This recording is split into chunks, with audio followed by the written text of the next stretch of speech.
One who accepts Allah as Lord, the one who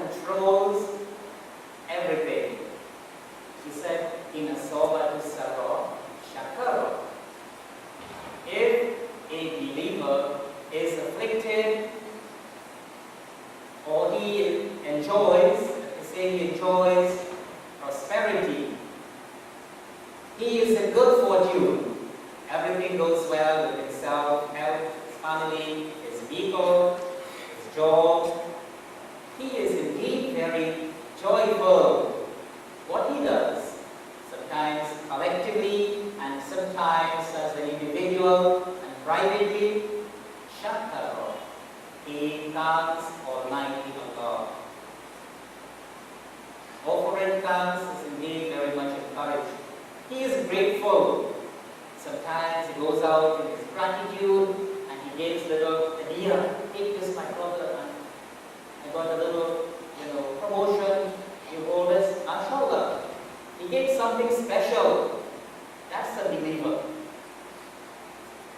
وَإِنْ أَصَابَتْهُ ضَرًّا, the same believer, if he is afflicted by any musibah, by any stress, any calamity and problem, not only he gives thanks and is happy when he is in prosperity, but the nature of a believer is such, when he is on the other side, afflicted by any adversity, suffer, he is patient. And that's the sign of right faith and iman. He remembers the good times. He also knows the days when he, or in the other hand, enjoying bliss and fortune. There were people who were in grief. Like a bicycle has a pedal, when one pedal is up, the other one is down. Like light and darkness, day and night. He must remember Allah gives an exchange. When he is in prosperity, there are others in grief. And he must also know there is a time for him to have a little taste of the dark side. Only that he can remember Allah. He can recall when he is in such case, he is patient and he refers all the matters to Allah. He knows, oh Allah, you give me happiness, you make me laugh, and he also knows, Lord, in such makes him cry. That's Allah. He makes us laugh, he makes us cry. He makes us happy, he makes us sad.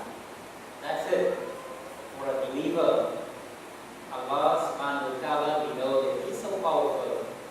Just as He can convert the night of total darkness into a very beautiful daylight, so too, He is so powerful that He can convert lots of sorrows into joys and happiness. And the very daylight, you know it, you see, after every 12 hours, more or less, He makes a beautiful daylight and get dark into a pitch dark night. That's Allah subhanahu wa ta'ala. But He is addressing the believers, nobody else. Of all the people in the world, He is saying, oh you who have faith and iman, Ya ayyuhalladhina amanu, ista'inu bis-sabri was-salah. You seek help by patience and prayer. Ista'inu resembles the word in Surah Fatiha, nasta'inu. When we say, Iyyaka na'budu wa iyyaka nasta'in. Nasta'in, from the word ista'ana, yasta'inu. Nasta'in, we say, be alone to be worshipped. And from being alone, we seek help. Nasta'in, it conveys the meaning of present tense and future tense. Nasta'in, I seek help all the time, or I am seeking right now at this moment, or I will seek help. These are the meanings. Whereas, ista'inu, as again in the verse, is the order. The imperative mood when Allah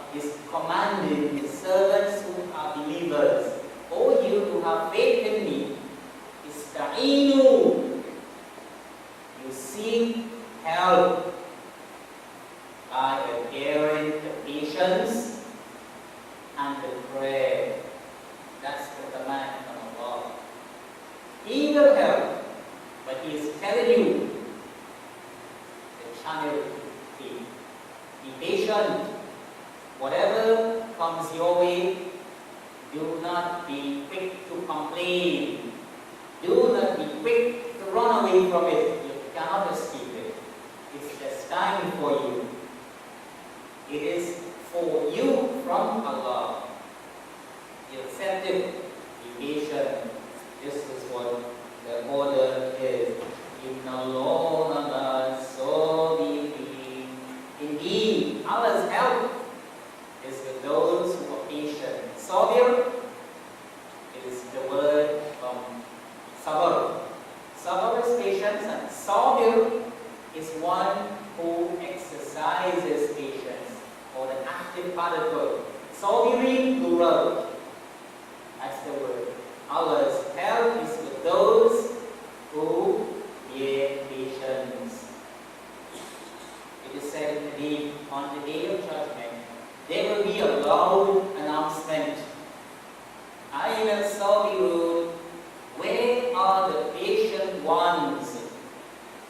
And the patient ones will know themselves. They will be made to know themselves. Those who observe patience in the world in all aspects. In small problems, big problems, complete patience. And remember, patience is to be observed from the beginning. Somebody provokes you. They make you become angry. You become red in anger. You open your mouth and you tell them everything. You satisfy your heart. And after you have done and said what you have to say, you sit down now and say, let me be patient. That's not patience. As sabr in the sadmatil ula, patience is to be observed from the very first instance. Before you can think of opening the lips, sabr, don't say it. If you say everything that you have to say, you empty the stomach. You have nothing more to say, that's why you are quiet. That's not patience.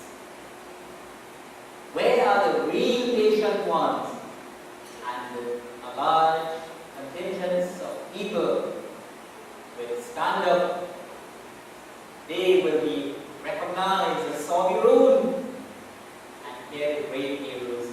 They will be told to enter into paradise being very sad, without reckoning. That is to say, you have appeared on the day of judgment with all your baggages. Nobody even will weigh your baggage. You know, when you go to the airport and you have 2-3 pounds extra, but the time you stand in line, you can see it in your face. You're uneasy. It all depends on which officer you meet up there. Right? You have 5 pounds extra, you're uneasy until you get it. The patient ones on that day, when they are called upon, they will be told, enter into paradise, declaring without having to answer anything. And what is that? Because you were patient in the world. It is very, very virtuous and valuable to be patient, my brothers and sisters.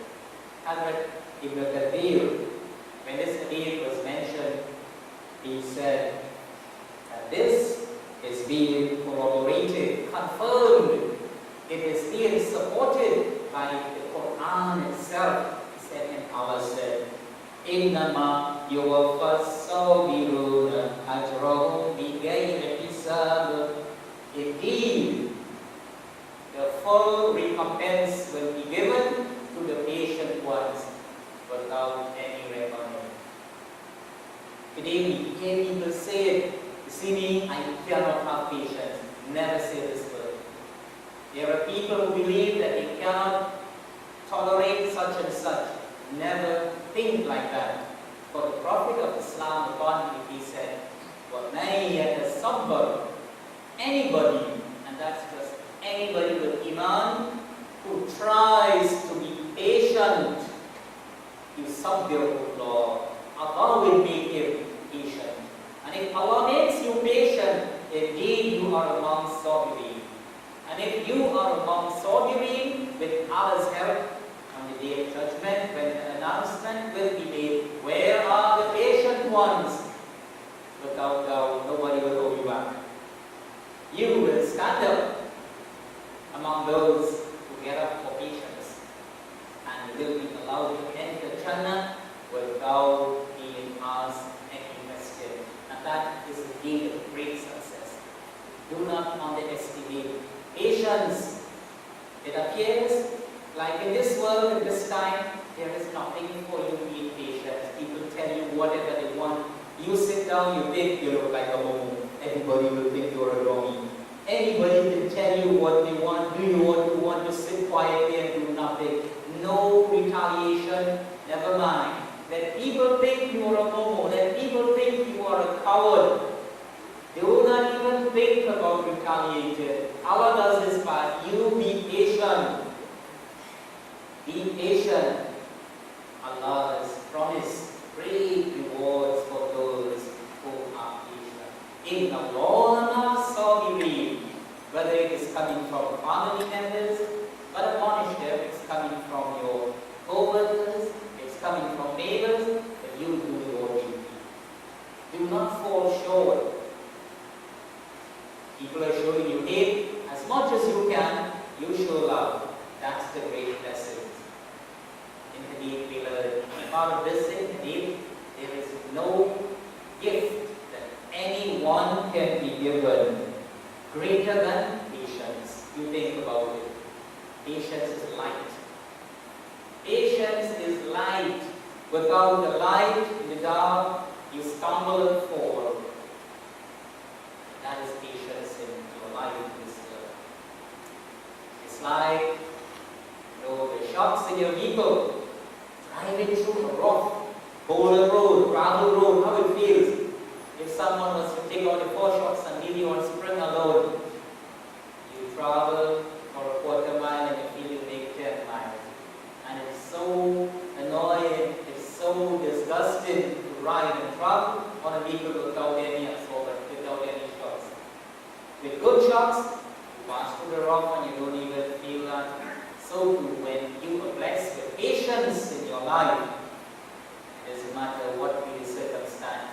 Allah puts a smile on your face. You appear as one who never knows what is stress. Who does it? It is Allah subhanahu wa ta'ala. You beg and ask Allah for the patience. Allah subhanahu wa ta'ala is ordering us, and we are the ones in every regard. Don't just stand up and recite like a parrot, and at the end of it, you do not receive anything. When you say, Iyyaka na'budu, thee alone do we worship. Wa iyyaka nasta'een, and thee alone we ask for help. Think about it. Allah is using the same words, addressing the believers who recite Iyyaka na'budu wa iyyaka nasta'een. O you who have faith, you seek help. That's great help. By patience. Was salah, and your prayer. Your prayer alone, it is so great. After having patience, even it means to perform 2 rakats. Salah is general, be it farz, be it optional prayer. Allah is ordering the believers, you seek help in patience and prayer. In the time of the Prophet sallallahu alaihi wasallam, when the time had approached for the salah, Hazrat Bilal, radiyallahu anhu, the muaddin, will be told, Ya Bilal, arihna bis salah. Come on, relieve us by salah. Call the adhan, relieve us. Meaning the world is filled with a lot of problems. Everybody has problems. The world is like that. It's filled with concerns. It's filled with a lot of anxieties, problems. Now you call it adhan. When we stand up in prayer, Allahu Akbar, we stand up and we begin to recite Quran and we begin to worship Allah. That's a great relief for us.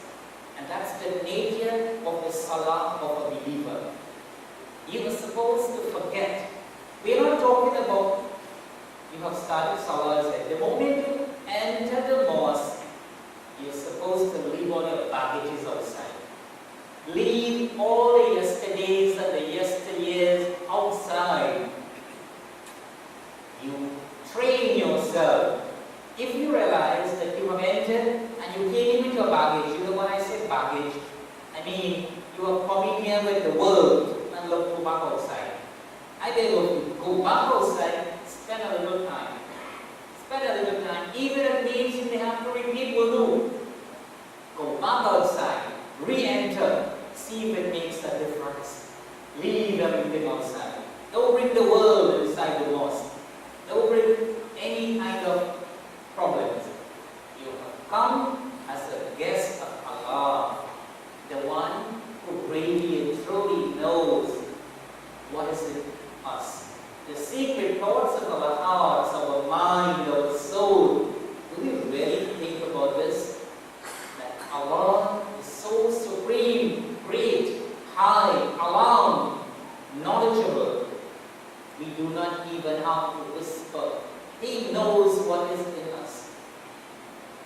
When you think about that, it's great. We glorify Him in a particular manner. And based on what is in us, He is the one in authority.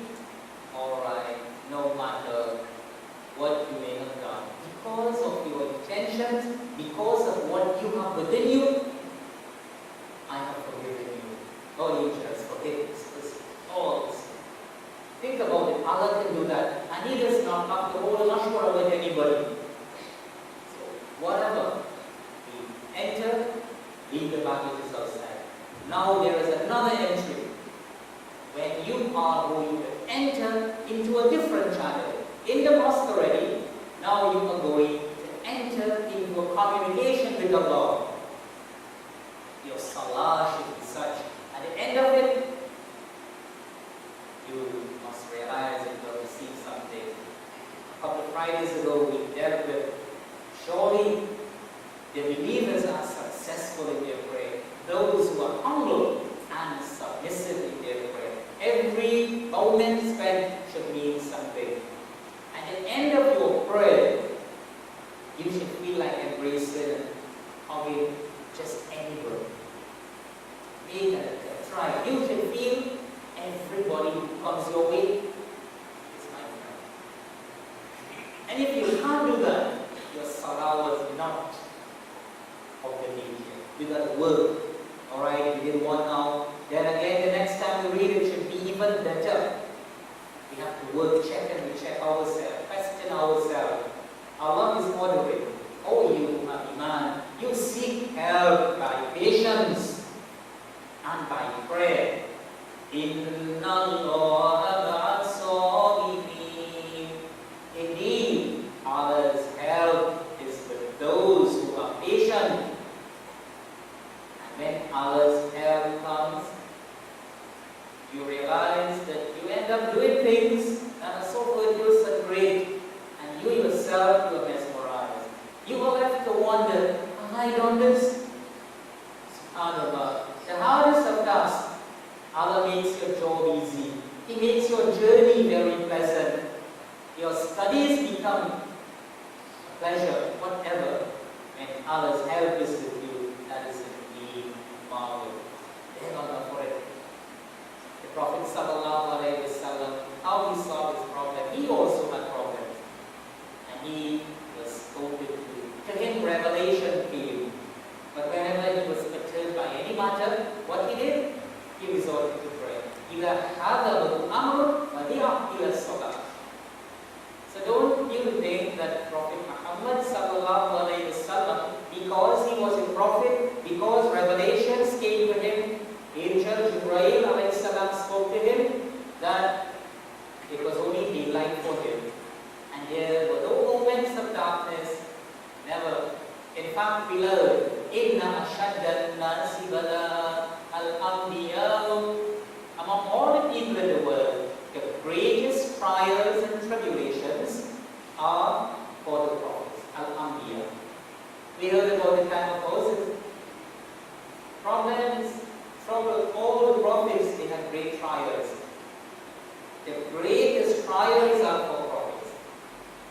ثُمَّ الْأَوْلِيَاءُ. And then after them, the friends of Allah. Awliya, plural of wali. The friends of Allah. And after them, the Maulana, so on, based on your names and your piety. The nearer you are to Allah, the greater will be your trials and tribulations in the world. The more you will be provoked, the more you will be confronted, things will happen. And Allah, through His love for us, He's ordered us all to be patient. He's telling us, be sure, we shall test you with something of fear, some hunger. We shall test you with the loss of your wealth. And we shall test you with the loss of the lives of your loved ones. Allah is saying that. And He didn't stop there. Look at love. وَبَشِّرِ الصَّابِرِينَ. Oh Muhammad sallallahu alayhi wa sallam, you go out there and you give basharat. You give glad tidings to the sabirin, those who are patient. The patient ones. So much glad tidings for the patient ones. Remember in the hadith on the day of judgment, where are the patient ones? They will be made to stand up and enter paradise without any reckoning. Here, you give glad tidings, Quran.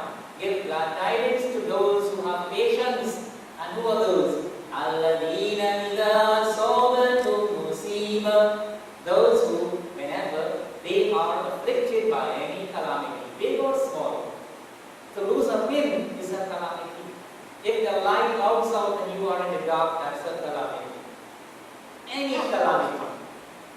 All they say, Inna lillahi wa inna ilayhi raji'un. There will come a mouth here. Whatever we have belongs to Allah. And unto Him we shall return. Now you say that very sincerely. And who are to say that? The one who is afflicted by calamity. I cannot say it for you and you cannot say it for me. The one who is being afflicted must be the one to say, Inna lillahi wa inna ilayhi raji'un. Let us revive this in our life. Let us tell it to one another, each of the members of our family. Once a light was burning, a lamp was burning in the room of ASJA radiallahu anha. The lamp outed off, and the Prophet upon him, he said, Inna lillahi wa inna ilayhi raji'un. ASJA radiallahu anha said, the Messenger of Allah, nobody has died. He said, don't you feel inconvenient in the dark? She said, yes. He said, even that is a calamity. Even then, you are required to say, Inna lillahi wa inna ilayhi raji'un. Big and small, one says it, Allah will put it in the heart. Such a joy as one who does not go from the peace. May Allah subhanahu wa ta'ala make us among sabirin in the real sense. Let us not act as patient ones. No acting. The time of acting is over. Let us be real sabir. Work for it. Try ourselves in small things. Test ourselves. And you know how to test yourself. Don't ask anybody to test you. You ask yourself. Check yourself. You could check yourself.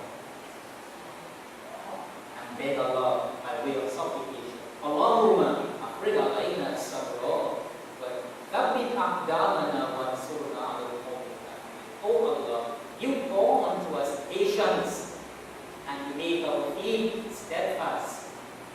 And you help us